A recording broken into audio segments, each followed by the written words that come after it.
Bonjour, c'est Charlotte Baris. Cette semaine, à la loupe, une actualité a retenu notre attention, la nouvelle stratégie de Donald Trump en Europe.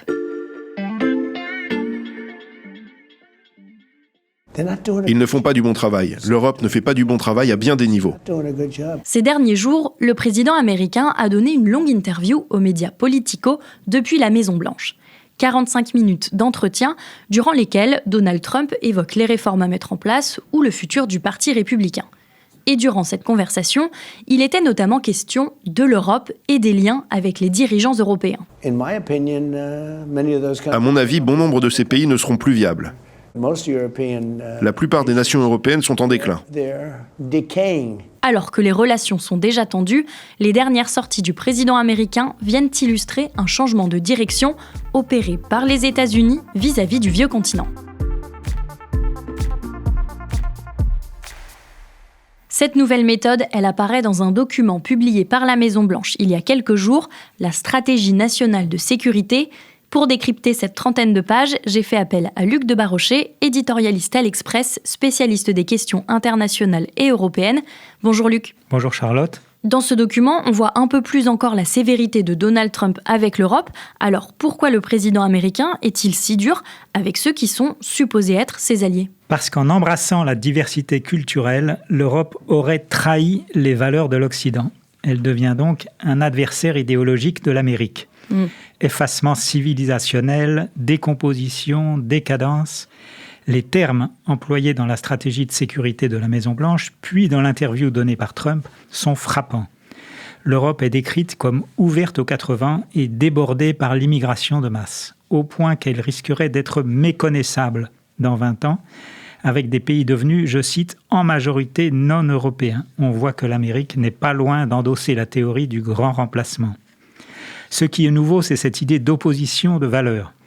La présidence américaine nous reproche pêle-mêle la chute de la natalité, l'asphyxie réglementaire, l'effacement des identités nationales, la répression, entre guillemets, des oppositions politiques, la censure, toujours entre guillemets, de la liberté d'expression. L'Amérique ne rompt pas totalement les ponts avec l'Europe, mais elle ne reprendra celle-ci au sérieux que si elle reprend son destin en main et qu'elle renoue avec son histoire. Une histoire qui était pourtant, Trump semble l'ignorer, souvent dominée par les guerres et les massacres avant l'unification européenne. La Maison-Blanche vise-t-elle uniquement l'Europe ou aussi d'autres pays ? L'Europe surtout. Pékin et Moscou sont ménagés. La Chine est décrite comme un simple rival économique. Quant à la Russie, sa responsabilité dans le déclenchement de la guerre en Ukraine n'est même pas évoquée. La doctrine sous-jacente peut se résumer ainsi: chaque grande puissance a son domaine d'influence. Entre parenthèses, c'est la vision du monde de la Russie et de la Chine.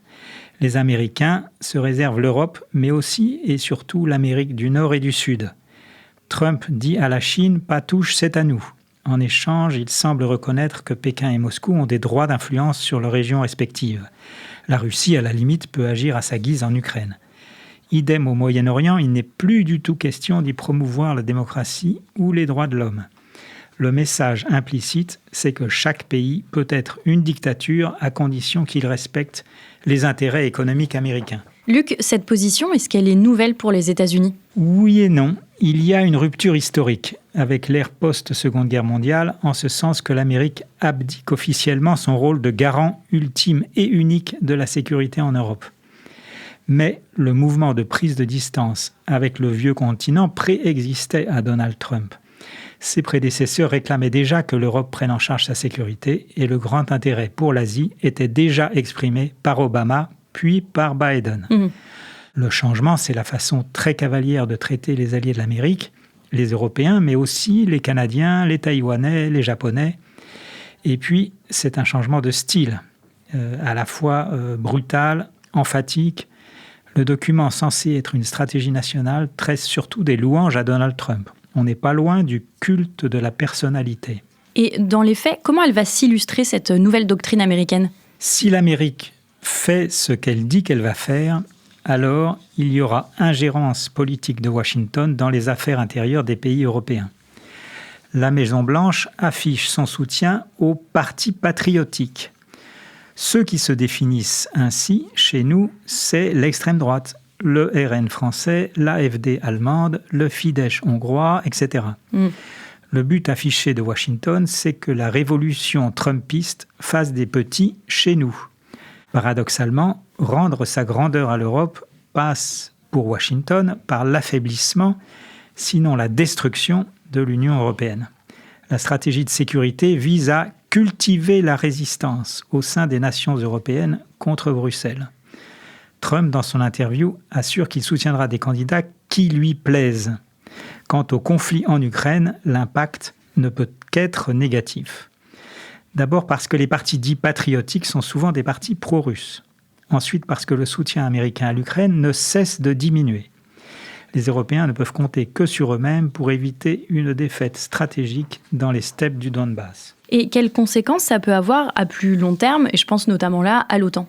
L'avenir de l'OTAN est incertain. La présence américaine en Europe va devenir à la fois plus limitée et plus conditionnelle. Il y a déjà eu cet automne un premier retrait de troupes américaines de Roumanie.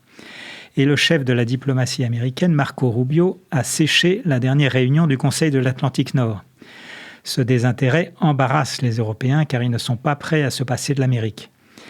Ils mettent les bouchées doubles pour renforcer leurs armées, mais il faudra du temps pour que ça se traduise dans les faits. En outre, les Américains jouaient un rôle important de coordination entre Européens.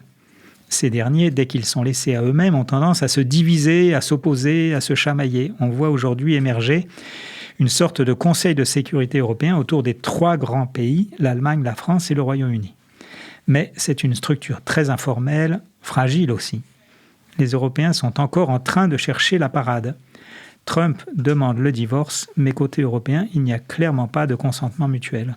Merci beaucoup Luc pour tes explications et à bientôt. À bientôt. Tous les articles de la rédaction sur les relations entre l'Europe et les États-Unis sont à lire sur l'express.fr. Chers auditeurs, je vous souhaite un bon week-end et on se retrouve la semaine prochaine.